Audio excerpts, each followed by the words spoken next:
নমস্কার বন্ধুরা, village blogger Piyali চ্যানেলে তোমাদের সবাইকে স্বাগত। আর তোমাদের সবাইকে জানাই সরস্বতী পূজার অনেক অনেক শুভেচ্ছা, সাথে বসন্ত পঞ্চমীরও। তোমরা ভালো করে সরস্বতী পুজো কাটাও। আমাদের ক্লাবের এখানে ঠাকুর আসে প্রত্যেক বছর। তোমরা আগের ভিডিওতে তোমরা যারা পুরনো বন্ধু তোমরা জানো যে আমাদের পুরনো বাড়ির কাছে ক্লাবের ঠাকুর আসে, সেখানে আমরা যোগাযাতি করতে যাই, আমি যাই তো ইনভলভ থাকি। মা এবার যেতে পারছে না, কিন্তু আমি এসেছিলাম সকাল থেকেই, প্রায় যোগাযাতি করে রেখেছি। দুদিন যেহেতু পুজো পড়েছে, রবিবার আর সোমবার, আমাদের রবিবারেই পুজোটা হবে। ব্রাহ্মণ আসবে বলেছে 1:30টায়, তো আমি 10টার সময় এসেছিলাম, 11টায় এসে যোগাযাতি করে দিয়েছি, দিয়ে বাড়িতে গিয়েছিলাম রেডি হতে। তো সেই সময়ের ভিডিওটা দেখাইনি, রেডি হয়ে এসে একেবারে তোমাদের সাথে শেয়ার করছি। আর ওইদিকে দেখো কত সুন্দর সুন্দর সব পিকচার এঁকেছে আমাদের পাড়ার যে দাদা।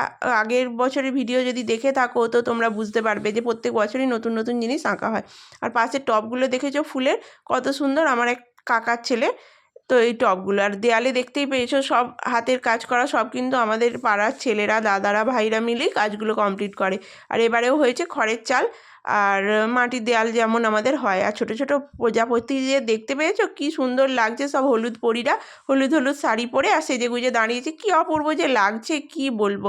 আর মা সরস্বতীকেও তোমরা দেখেছো কেমন হয়েছে কমেন্ট করে জানাবে কিন্তু, প্যান্ডেল সমস্ত কিছু।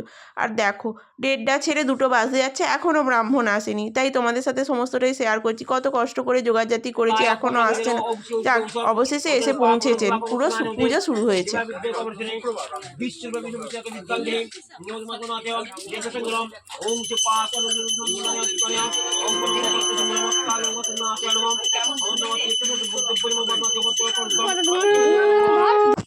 হে নামাজ জমা দিয়ে না ওই মনসা না পরমাঙ্ক নামাজ মত উদ্যম হে মাদিতম ও কষ্ট উদ্যম সিলেক্ট মারো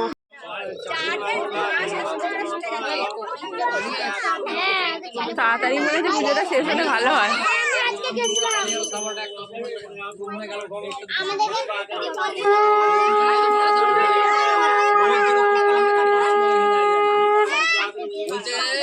আমি যাই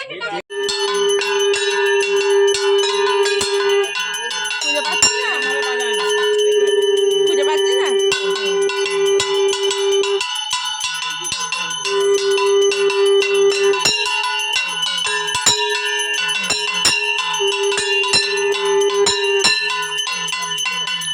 ঘড়ির কাঁটায় ঠিক কটা বাজে, মাত্র বাড়িতে এলাম, সব মিটলো, এবার খাওয়া দাওয়া করবো। মা অলরেডি রোদে চলে গেছে, বুঝতেই পারছো অনেক বেলা হয়ে গেছে, এখনো জল খাইনি, খাবো, জামা কাপড় ছাড়বো।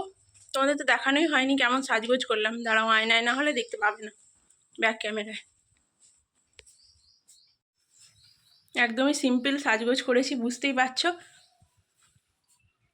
দেখো চোকারটা পরেছি আর কানের দুলটা, কেমন লাগছে জানিও কমেন্ট করে।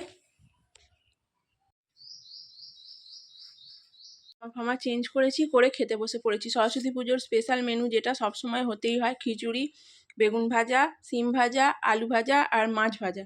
মাছ ভাজাটা হচ্ছে কালকে এনে নেওয়া হয়েছিল, পুঁটি মাছ তো চট করে পাওয়া যায় না, তো পাওয়া গিয়েছিলো বলে কাল শনিবার ছিল, মা ভেজে রেখে দিয়েছিল, সেটাই আজকে খাচ্ছি। আর আছে কুল দিয়ে টমেটোর চাটনি, ওটা করতেই হয়। তো কাদের কাদের নিয়ম আছে বলো, চলো খাই, এখন অলরেডি 4টে বাজে। খাওয়া দাওয়া করে না অনেকটা কষ্ট লাগছিল, তাই শুয়ে পড়েছিলাম। তারপর অনেকটা দেরি করে প্রায় 6টা 6:30 নাগাদ চলে এসেছি। ভাবছিলাম আসবো না, কিন্তু তাও একবার এলাম। তো এখানে ছোটো ছোটোগুলো মিলে দেখো কি সুন্দর মিউজিক ডল খেলছে। বাচ্চাদের কয়েকটা ফ্রিতে খেলার আয়োজন করা হয়েছে, সবগুলোর ক্লিপ তোমাদের সাথে শেয়ার করতে পারিনি। আর মিউজিক ডলটাও ছিল ফ্রিতে খেলা, বাচ্চাদের বড়োদেরও ছিল, আমি একটুখানি অংশগ্রহণ করেছিলাম, তারপরেই বাড়ি চলে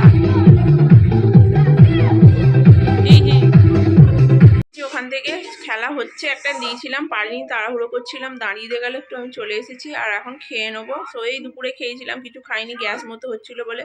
তো জানোই তো খিচুড়ি খেতে ভালোবাসি, তাই আজকে সারাদিন লিস্টে খিচুড়ি আছে। তো চলো কি খাচ্ছি দেখাই তোমাদের। মা তো যেতে পারছে না, আরও ওই জন্য তাড়াতাড়ি চলে এলাম। খিচুড়ি আছে বেগুন ভাজা, সিম ভাজা আর আলু ভাজা। তো এটাই আমাদের রাত্রের খাওয়া। ভীষণ ক্লান্ত লাগছে, খাওয়া দাওয়া করে শুয়ে পড়বো। তো ভিডিও এখানেই শেষ করে দিলাম, আবার দেখা হচ্ছে নেক্সট ভিডিওতে।